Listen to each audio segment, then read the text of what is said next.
Hello everybody and welcome to the first lab of AZ-801, configuring security in Windows Server. For this case we are currently in server 2 and then what we're going to start off with is we're going to enable Windows Defender Credential Guard. We're going to do that using a group policy. So one of the ways we can go to the group policy management console is from the server management console. Here we can see it. And we've got our domain here, contasa.com, and this is where we want to do this. Let's do it in the AZ-801.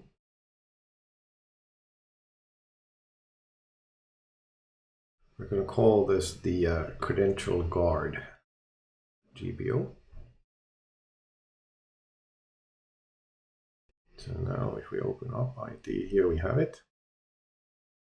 And we can see that it is currently linked.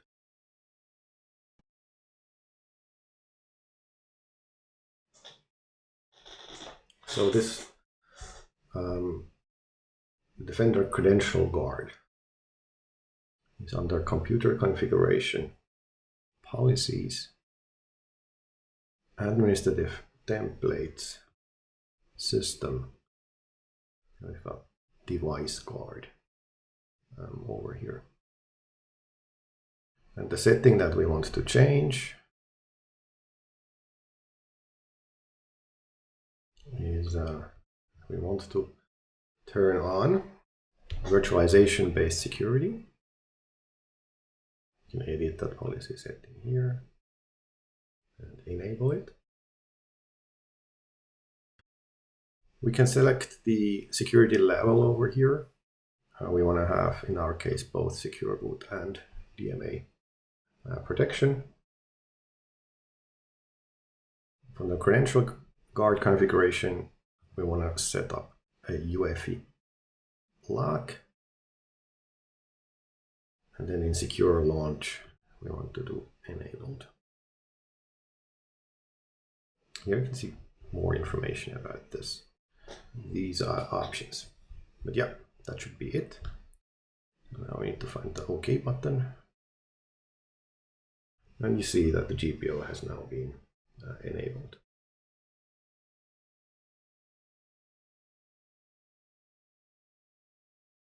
So next, we need to enable that. And let's do it on this server. We want to run PowerShell. We want to run it as administrator. There we go. So to turn the virtualization-based code integrity and the Credential Guard on, we have a script provided to us. It's in GitHub, and it's been already pre-installed here on this computer. And then it's called DG Readiness Tool, enable, and auto reboot.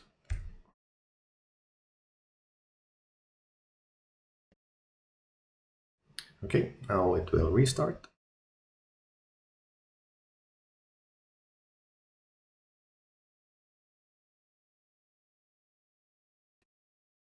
All right, now it's done, so it should be working.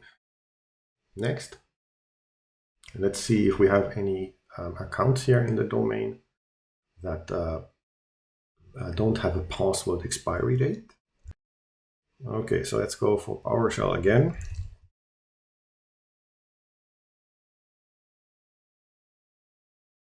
And I need to copy paste some of the instructions, so I need to use Notepad for that. Here we are. So this code gets all users from Active Directory and then filters puts on a filter so that it only shows accounts that are both enabled and that have a password that never expires.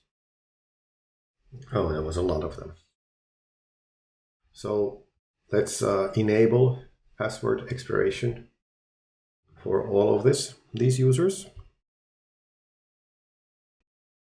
So we just use the same command we had previously, and then we pipe that.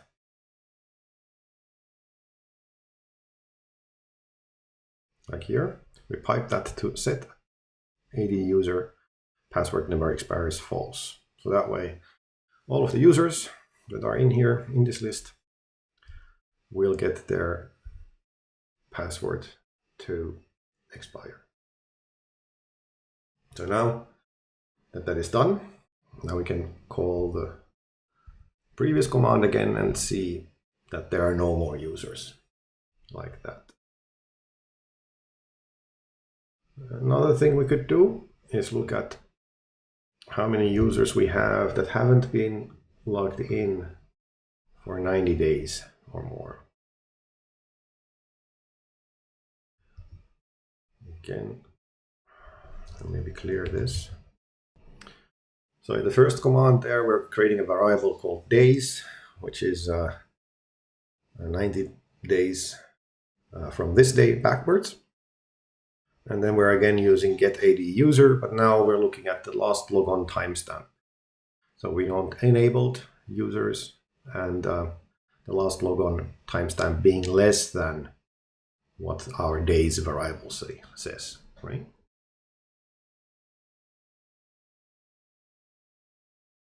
No, and in our environment, these don't exist. And now if we would want to disable these users who haven't been online for a long time, then this is the code for that. So we just take the previous code and then we pipe that to disable AD account. So this is how that will work. But we didn't have any users, so we will not be disabling any. Okay, then we have labs. So the local administrator password solution. What we're going to do here is we're going to create a new OU. And then we're going to move the other computer, server 1, into that OU. And we've done something like this previously in 800 using the user and computer manager, but we can also do it from PowerShell.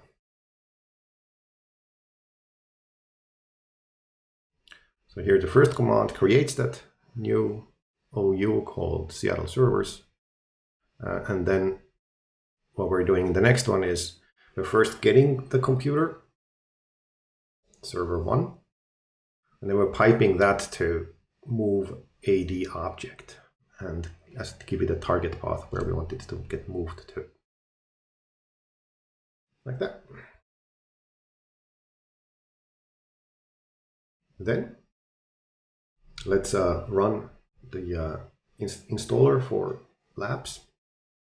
It's an MSI file, so we need MSI exec.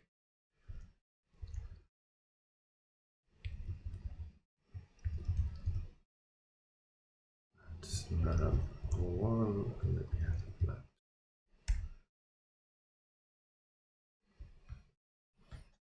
Okay, here we go. Next. Yes, next.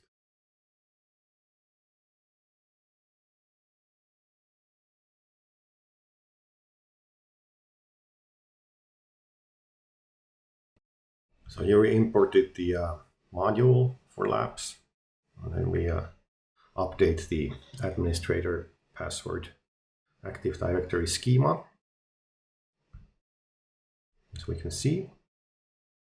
And now the only thing that is left for us to do is allow the Seattle servers OU groups set the permission.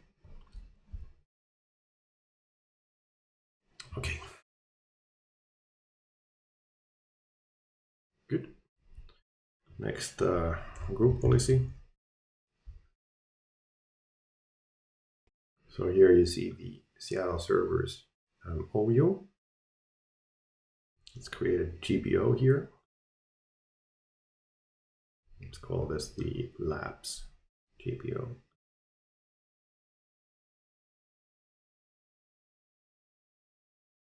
And then edit.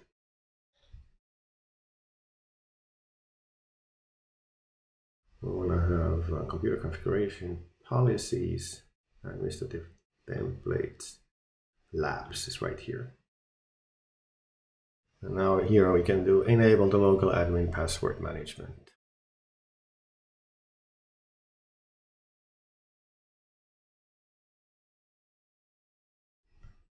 It's good. And we can go to password settings.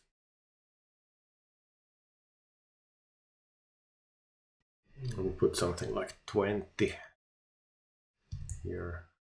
I want to have really long passwords. We're happy with 30 days.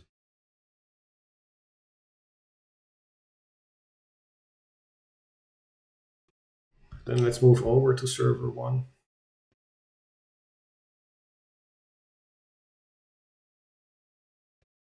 Okay, now we need to change the password.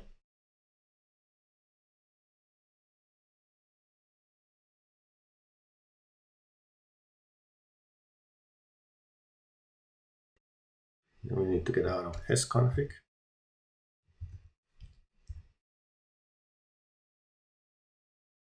Next we want to install labs here.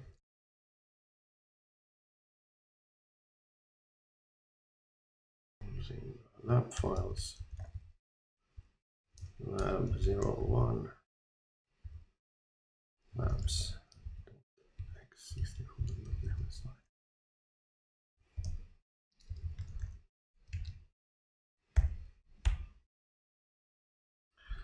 Of course, if I could only write. Okay, that's done.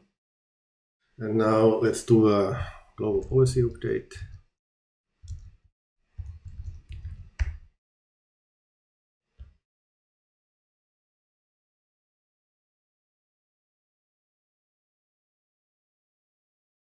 Okay, we need to go back to server 2. Now we install the UI here.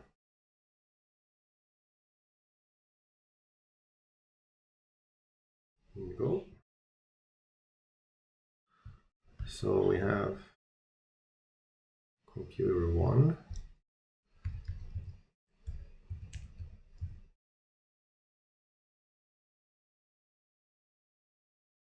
And now you can see there is a password, and it will expire in 1 month's time.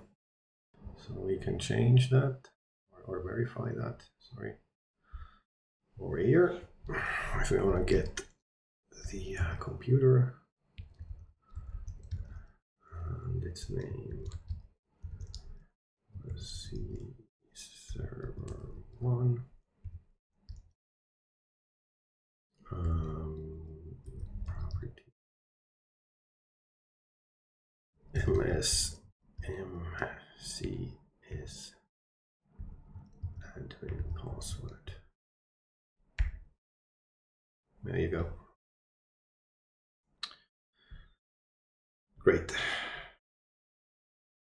That's it for basic security in Windows Server.